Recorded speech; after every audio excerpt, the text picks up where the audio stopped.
So I'm going to use a personal example here. Don't always have the opportunity to do that, but in this situation, it actually fits perfectly. You know, my father was in financial services for 55 years. He and my mother were married for 57 years. He passed away 2 weeks ago suddenly. Now, the thing to that, besides the shock that comes with that when you're not expecting loss, is that he handled all the finances. He balanced the checkbook. He did all the investing. He paid all the bills. And it would be great if someone had taught my mother how to do those things when she was a child, but my grandparents didn't do that.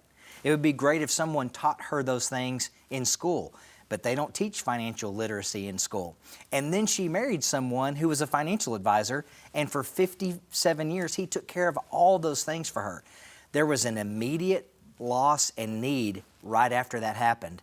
And so we had to teach a 75-year-old woman how to create a budget, how to balance a checkbook, how to get rid of unnecessary spending, maybe things like Netflix or Hulu or Disney Plus or all these things that you really don't need now and you realize, wow, I can't afford these things.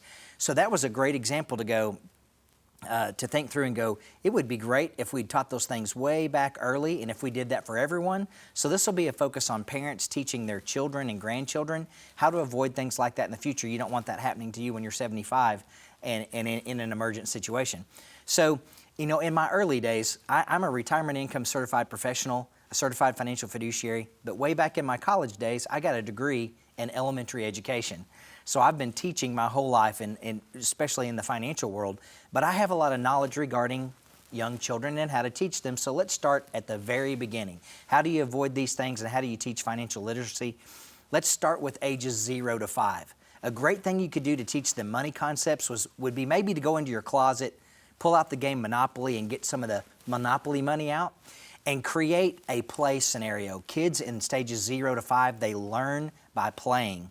So have them serve you. They could be your waiter or your waitress and set up a scenario where maybe they're bringing you pancakes or your favorite meal, and then teach them by paying them like you would at a restaurant. They're going to love doing that. They're having that interaction, and then when you go to a restaurant, they're going to remember what you taught them at home, and they're going to see you paying the waiter. You can teach them about tipping and about how that works. So that's what I would do to focus on that. Use play to teach them money concepts.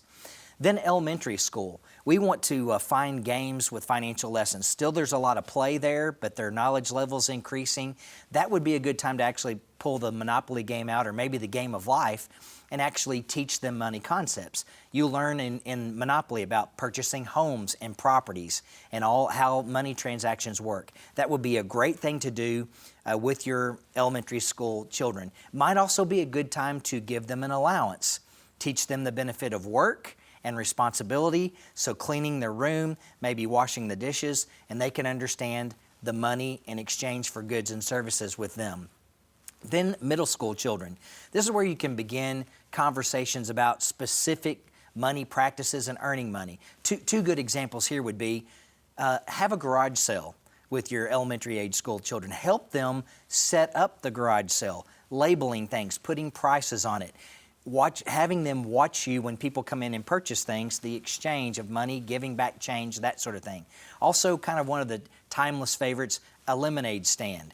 Let them be involved in going to the store, purchasing the items for that, helping set it up, making the signs, and then also the same thing. People are receiving goods and services, they're going to receive money, and then you're going to get to teach them now, what do you do with this money that you've earned? Maybe you're going to open a bank account for them, teach them about savings or how to use that to purchase something that they would like to buy.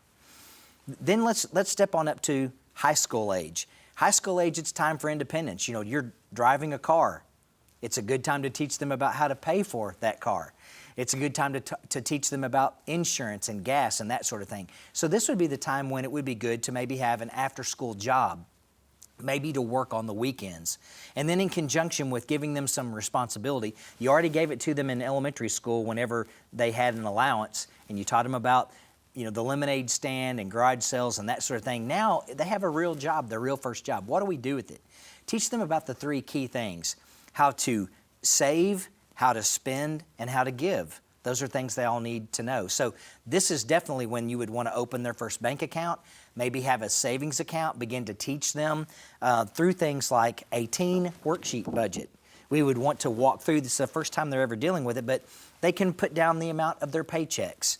They're going to learn about taxes, how to spend on things like car payments, car insurance, clothes, shopping, going to movies, food, this sort of thing.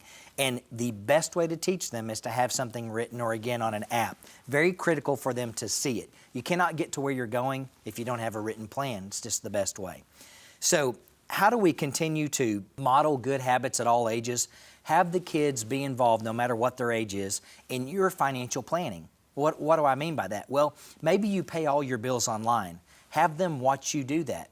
Show them how you set that up online, how you receive bills in the mail and you set up an account that's linked to a bank account or a debit account, and show them how to do that. If you're old school and you receive the bill in the mail and you're still writing out checks, you can't believe how many young people have no clue how to fill out an envelope, where to purchase stamps to put on there, how to address things correctly. Show them how to take a bill, make the payment, mail it off, and then also how to balance your checkbook once you've written that out. Those are great things for modeling, having them involved. And then, of course, you're going to have family vacations, you're going to eat out, you're going to go to movies.